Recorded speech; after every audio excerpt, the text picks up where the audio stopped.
So this is the installation of this toilet. A little bit different than what I've done before. I used to just put the bolt, I guess, right through the hole, so like that.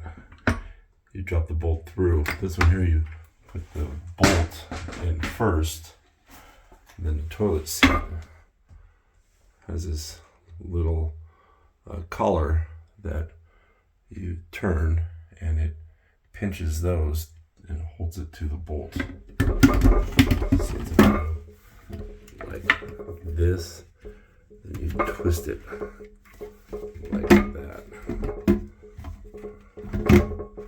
So it's down